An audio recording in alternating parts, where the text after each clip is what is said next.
Hello. Today I'm going to show you how I would edit this particular photo where Jennifer, one of the friends I met in the iPhone photography group, told me that one of her friends had done this edit and it looks like the flower pot or the flower vase is sitting on the bookshelf rather than inside the bookshelf. So she asked me what would I do differently if I were editing that. So I'm gonna show you how I might attempt this. So the first thing I'll do is take the photo into SuperimposeX, which is the hot air balloons, and click on the photo. It's 20,048 pixels, which is a good resolution, thankfully. So I've loaded that. And the first thing I'll do is I'll duplicate the layer because I want to isolate the flower vase. So I'm going to go there and duplicate layer. And then I'll go to mask tool and take the lasso. And I'm just going to trace around the flower vase.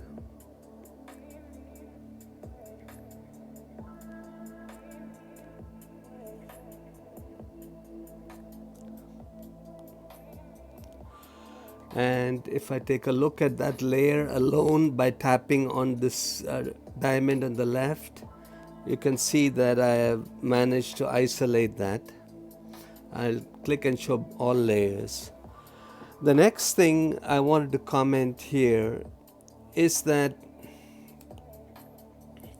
in this photo, it looks like the vase is almost sticking outside from the books because the books are typically aligned with the edge of the bookshelf.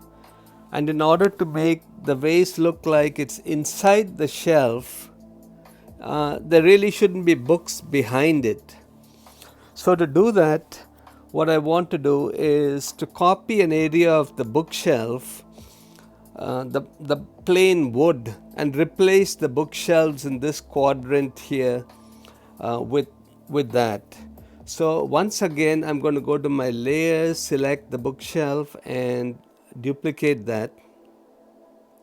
And this time I'll mask out an area. So I'll click on mask tool and I'll pick a rectangular one. Maybe I'll choose this section here.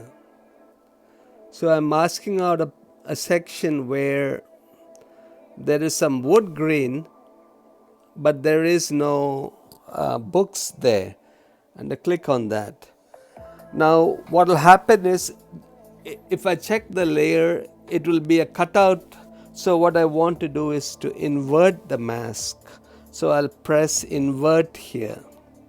And now I've got that. So I'll turn it. And now I'm going to transform and move this behind the thing here. And let me click on layers and reduce it a little bit in size so I can see my placement better. Again, go to transform. And now I notice there's a unnatural dark patch here. So what I would like to do is to expand the wood so that it fills this particular panel in the shelf. To do that, on this layer, I'm going to go to auto crop.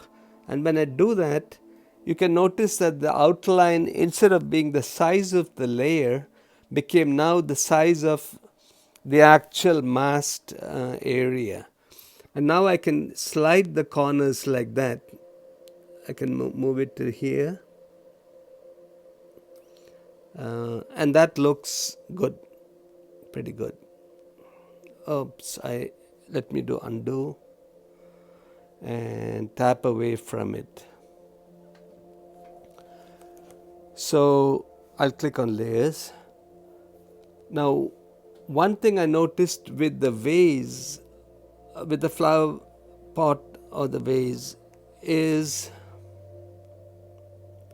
if I enlarge it a little bit here, the bottom is curved, but at the angle in which it's resting on the shelf, you can see the bottom of the shelf here. That means the curve should not be like that, it should be cropped out.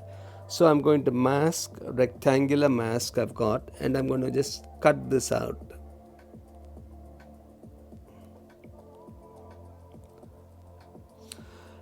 Now that looks better, but there's still a little bit of a shadow on the shelf, which is probably coming from the previous vase that was there. So I'm going to go to the bookshelf here and duplicate that once more. I'll do the same trick. I'm going to mask out a rectangular piece of wood here where there is no shadow, and click on mask and invert, and then go to transform and slide this piece of wood like that so that there's no shadow there. And maybe mask, I'll also cut off the edge here so it looks a little bit straight like that. So I've got that shelf now. Now the next thing I want to do is to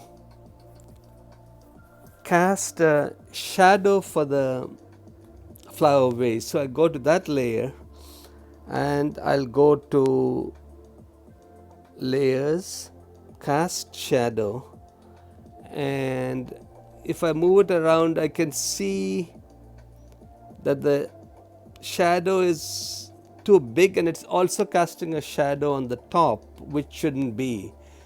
You can see here that the light direction is mostly from the right and a little bit from the top, because the right and top areas are in shadow.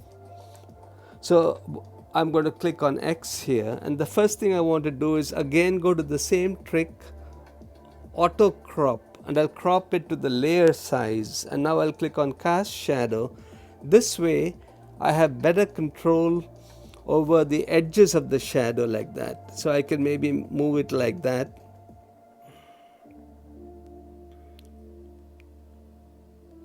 and perhaps place it like that. And in this case I want to blur the shadow more, so I'm going to do like that. Opacity, let me play around with it. Looks okay. And if I wanted, I can even change the color of the shadow to match the wood. So if I click on this, I can maybe choose a dark brown. It's still not dark enough, so let me try maroon now, dark brown, and I slide it down, but it's got a brownish tinge which might be a little bit better. So that's okay, but to give it a slightly better effect, what I want to do is I also want to shade the edge of the vase a little bit.